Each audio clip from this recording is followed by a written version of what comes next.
शिव ही आदि है, शिव ही अंत, शिव ही सृष्टि है और विनाश भी शिव ही है। हिंदू धर्म ग्रंथों के अनुसार 3 महाशक्ति, 3 भगवान, त्रिदेवों में से एक है भगवान शिव। धर्म ग्रंथों में भगवान शिव को संहारकर्ता के रूप में वर्णन किया गया है, परंतु कुछ धर्म ग्रंथों में भगवान शिव को ही इस संसार का सृजनकर्ता भी बताया गया है। भगवान शिव ही परमेश्वर परम ब्रह्म है, जिससे इस संसार का सृजन एवं संचालन होता है। आज हम इसी भगवान शिव के उत्पत्ति एवं जन्म के बारे में बातें करने जा रहे हैं। भगवान शिव की जन्म कैसे हुआ? शिवजी के माता पिता कौन है? शिवजी इस संसार में कहां से आए? आज की हमारी कथा विभिन्न स्रोतों से ली गई है। कहीं कहीं थोड़ा उतार चढ़ाव हो सकता है, इसलिए कृपया बहुत ही ध्यानपूर्वक और श्रद्धापूर्वक इस कथा को सुने।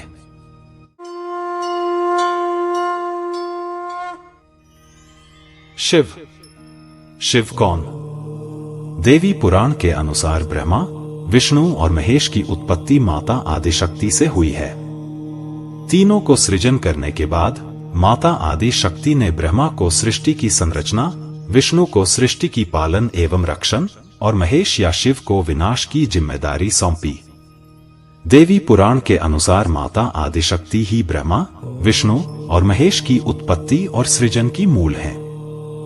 विष्णु पुराण के अनुसार भगवान विष्णु के शिर से उत्पन्न ऊर्जा से शिव की उत्पत्ति हुई है।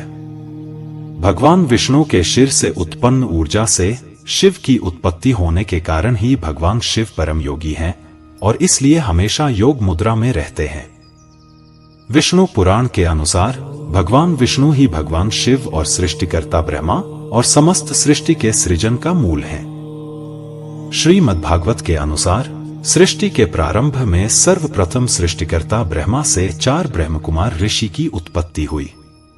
जब उत्पत्ति हुई तो परमपिता ब्रह्मा ने ब्रह्मकुमार ऋषियों को सृष्टि का विकास करने का आदेश दिया, लेकिन ब्रह्मकुमारों ने ब्रह्मा जी की बात मानकर सृष्टि का विकास करने से इनकार कर दिया। तब ब्रह्मा जी बहुत क्रोधित हुए। उसी समय ब्रह्मा की भौहों से एक क्रोधित बालक की मूर्ति निकली। जन्म के बाद बच्चा जोर जोर से रोने लगा।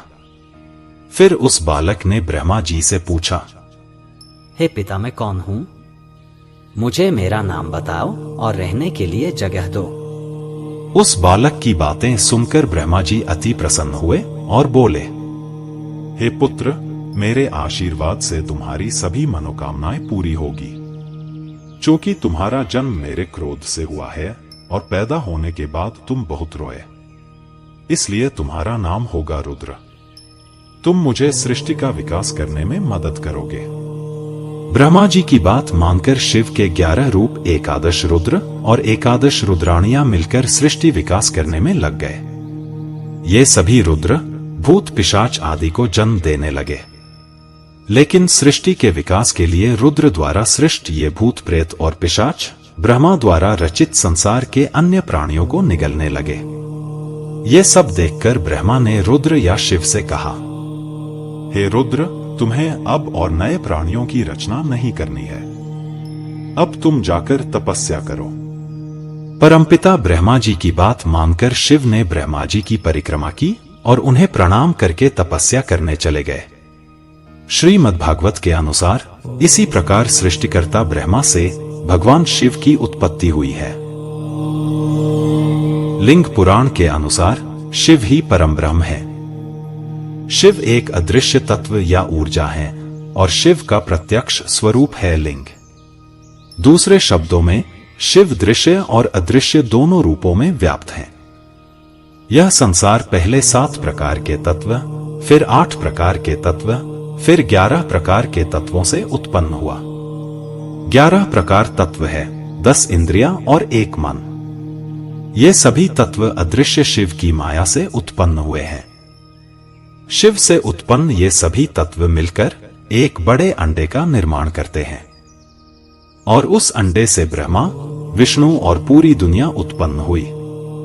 लिंग पुराण के अनुसार शिव ही परम पुरुष, परम ब्रह्म है। शिव के सत्व गुण से ब्रह्मा, रजोगुण से विष्णु और तमोगुण से कालरुद्र उत्पन्न हुए।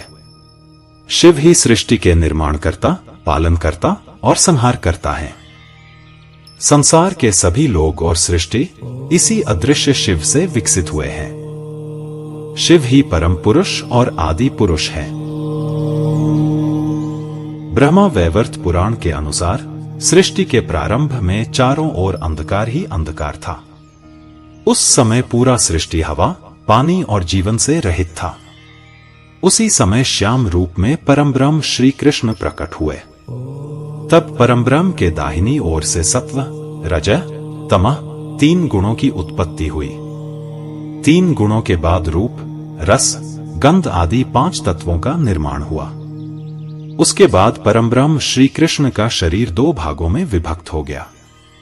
शरीर के दाहिनी ओर से भगवान विष्णु और शरीर के बाईं ओर से पंचानन शिव की उत्पत्ति होती है। स्वर्ग, मर्त्य, पाताल तीनों लोकों के ऊपर 3 करोड़ योजन का गोलोक धाम है। गोलोक धाम के दाहिनी ओर 50 करोड़ योजन दूर बैकुंठ लोक है। यह भगवान विष्णु का निवास स्थान है और गोलोक नगरी के बाईं ओर शिवलोक स्थित है। इसी शिवलोक में भगवान शिव निवास करते हैं। भगवान शिव की अर्धांगिनी देवी पार्वती है। भगवान शिव और माता पार्वती के कार्तिक और गणेश नामक 2 पुत्र और अशोक सुंदरी नामक 1 पुत्री थी। मित्रों, यही है भगवान शिव के जन्म एवं उत्पत्ति कथा के दूसरे एवं अंतिम भाग। आज की कथा आपको पसंद आई हो तो कमेंट में जय शिव शंभू जरूर लिखें और आगे भी हमारे साथ रहने के लिए हमारे चैनल को सब्सक्राइब कर लीजिए। आगे अन्य एक नई कथा के साथ फिर मिलने की आशा से आज के लिए विदा लेता हूं। धन्यवाद। जय शिव शंभू। जय श्री कृष्ण।